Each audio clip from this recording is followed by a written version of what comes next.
Hey cactus friends, it's Jenny from Cookies Cacti. As you can see, we are back at the house in my garden, and I hope you all enjoyed that video with Cliff. It was really fun to make, and he's such a fun guy and he has so much knowledge to share. And I thought that the tips and tricks that he showed us in that video were just so cool. Little things that you never thought about before. So now I would like to walk you all through the plants that I'm planning on showing at this year's CACSS show. By the way, not only are CACSS members eligible to show their plants, but also members of the Tucson Cactus and Succulent Society are eligible to show plants as well. So welcome our Tucson cactus friends. I hope maybe if you have time to come up here, you could submit some plants and show off your favorites as well. I have 5 plants that I want to show this year. I think only one of them overlaps from the show from last year. So let me show you those 5 plants that I have picked out. 1, 2, 3, 4, and 5. So from those tips and tricks that Cliff shared with us, one of the things he said to do is to clean up the plant. So I will do that for all 5 plants. You can see there's a bunch of spent buds on this pharaoh cactus, so I will clean those off and then go through with a brush. You can see there's ants on the plant, so I'm gonna have to go take off all that dirt and stuff that they've been carrying up. The next thing that we'll have to do besides cleaning up the pot and the plant is we have to place a label into each of these pots. And remember what Cliff said is that where the label is placed determines the back of the plant. So you want to put the plant's best face forward and put the tag in the back of the pot. I have pre-prepared the 5 tags. Let's go put them into the pot. This pharaoh cactus is actually quite evenly beautiful. It's a little bit of scarring between the ribs, but you know what? To be honest, I'm just doing this for fun. The plant doesn't have to be perfect, so I'm going to put the label where it's easy for me to access.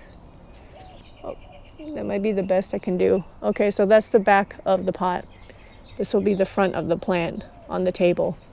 Let's go look for the next plant. Do y'all remember this plant? I purchased this Euphorbia Mini Medusa hybrid from Peter W. at last year's show and sale. And I got this pot from Woody Minnick, also from last year's show and sale. This is the plant that I featured in my How to Trick People into Thinking Your Plant is Good Looking. I'll just stick my own in here for now, and then I'll take that one out later. Oh, that actually makes it easy. I guess I'm going to pick this as the front of the plant. And remember the judging scale that Cliff talked about? You know, it's like condition of the plant is the most heavily weighted. I mean, this thing is pretty old, and I don't know, I'll probably clean off the dead arms and stuff and maybe clean up any debris that's in the pot. But otherwise, I like the look of this plant the way that it is. Is it considered really good condition? I don't know. But I don't really care. I just want to have fun and show the plant as I like the way that it looks. Next plant. I am going to show this Ariocarpus dish. These Ariocarpus are probably the happiest that I have in my entire collection. It's sitting in an AZ Veronica Makes pot. And look at how plump they are. They just absolutely love the winter rains, and they're just so happy, unlike some of my other Ariocarpus. So this is a special category, which I'm going to show you the plant tag or the plant form that you have to fill out for each plant, and maybe we'll talk about it more at that point. Let's just place the label. So I guess I'll pick this as the front. Stick the... That's tough to stick in. Okay, maybe that's as far as it'll go. Ariocarpus dish. Talk a little bit more about that in a moment. Next plant.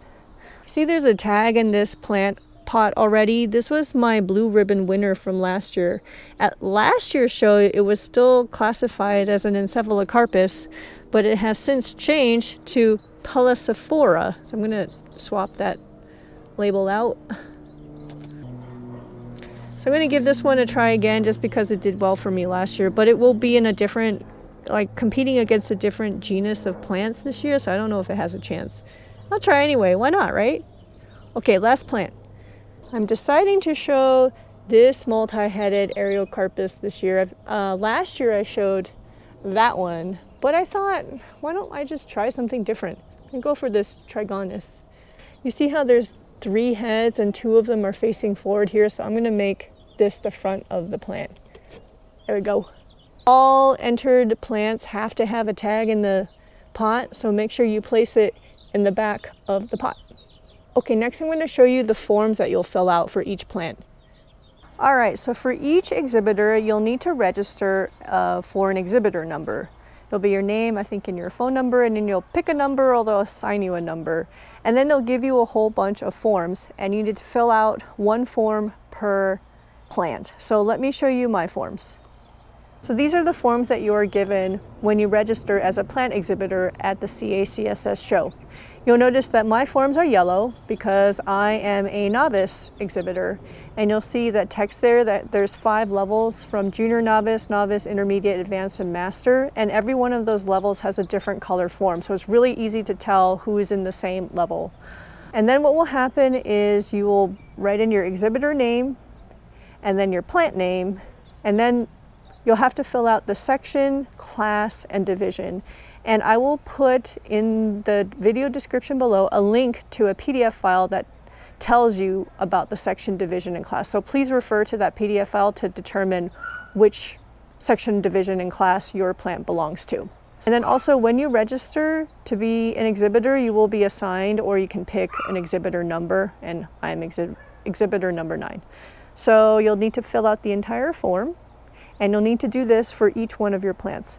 By the way, if you haven't registered for the show yet to be an exhibitor, you can register on the plant drop-off day of May 15th. So when you go to drop off your plants, you can register at that time, and then they'll give you these forms and you'll fill them out. These will need to go with your plants, so you're gonna have to do it while you're on site dropping off your plant. So do budget that time in if you haven't already filled these out. So I would recommend to do your homework beforehand and determine the section, division, and class before, so you can just go to the plant drop-off time and go fill out these forms really quickly.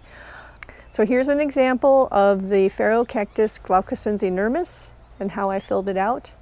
This plant I bought at CACSS Cactus Nursery, oh my gosh, I already forgot how many winters ago. Not last winter, but probably the winter before? I'm already forgetting. I think I did a plant haul video with this plant. Gosh, my memory is so terrible. It's in really good condition, at least in my opinion. I don't know if anybody would want to color in those scars, but I personally will just leave it because I like the way that this looks. So it's okay if the judges disagree. I just want to show the plant as I like it, and I love the pot that it's in. Okay, second plant. So here, just to show you how I filled it out for this euphorbia, you'll notice the section is section 2 now instead of section 1. Different division and blah, blah, blah. So filled this one out for my mini Medusa hybrid. So for the Aerocarpus dish, this is how I filled out the form. And now let me talk about this dish thing. So for pretty much all the other sections, you can only have 1 plant per pot. The only exception is if you're doing this kind of I forgot what the name of the section was, but you can do like a dish, a planter or a cactus dish. That's what this is. I called this Aerocarpus dish. So I have 1, 2, 3, 4, 5, 6 plants in here. You cannot do that for the other divisions. You have to make sure when you read that PDF what it specifies. All right, the next plant. All right, so for the Pellicophora, here's how I filled out the form. Nothing too crazy. All right, and let's go to the Aerocarpus. Here's the Aerocarpus retusus trigonus. And here's how I filled out the form for this plant. Nothing too crazy here either. And this plant is 3-headed. It is not 3 plants. It's just 1 plant. So it does qualify for this particular section, class, and division. So those are the 5 plants that I'm planning to show or submit and exhibit at this year's CACSS show. I highly encourage anybody who's considering to show your plant, please go look at the rules and guidelines that are published on the CACSS website. It will just prevent any surprises or unexpected things to happen. I don't have all the rules memorized. There's actually quite a few. You do need to read it. Highly recommend that you read it. I'll mention the ones that I do remember. The first thing is any plant that you want to exhibit has to have been in your possession and care for at least 6 months. This just prevents folks from just going out and buying a plant today and then just putting it into the show. You can't do that. You have to have had the plant for a while because it shows that you were able to keep it alive. So please do heed to that rule. Another important rule is that only plants that are horticulturally grown are allowed to be exhibited at this show. You cannot show field collected plants, even if the plant was legally collected from the field. Another rule is that there is a maximum limit of how many plants a single exhibitor can show, and I believe the maximum is 25 plants. But in reality, I mean, it's going to be really hard to try to transport more than 25 plants to and from the DBG. So, but do keep that in mind. You know, if you bring 30 plants, they're probably going to say 5 of them have to go home. Okay. And then I'm going to leave the rest of the rules up to you all to read. There's a bunch of them, like, you know, you don't want to bring in a soaking wet plant that's leaking water everywhere. You don't want to bring plants that have insects or, you know, something obviously wrong with it that can spread to other plants, and so on and so forth. So please go through the rules and guidelines before you decide what plants to enter, just in case. Another really important thing to note is that if you decide to show your plants, which I hope you do, you must be ready to remove your plants and take them home as soon as the show is over, which would be Sunday, was it late afternoon, early evening? You have to be ready to remove your plants. I don't know what happens if you leave a plant, but you know, most of us are bringing in our precious babies. I don't think any of us will be leaving a plant behind like that, but just a note that you do have to be available to take your plants back home as soon as the show is over. All you have to do is register, get a bunch of these forms, you know, as many as you want, probably up to 25. Pick the plants that you want to show, fill out the forms, clean up your plants, clean up the pots, put the label in the pot, and then drop off the plants on May 15th and have a ton of fun. I hope to see you all there. I'll probably be wandering around on Saturday, May 18th with the camera, talking to myself as usual. Maybe I'll see you there. Take care, y'all. Bye-bye.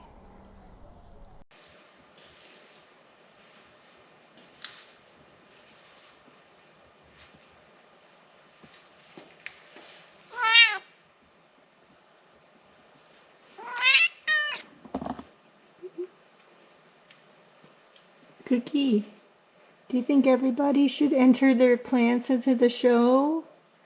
I think they should. And they should all go to the website for the CACSS and read the rules and guidelines, because there's a lot more rules in there that everybody should know about. Right? And then we'll just have a ton of fun. Right? Good girl.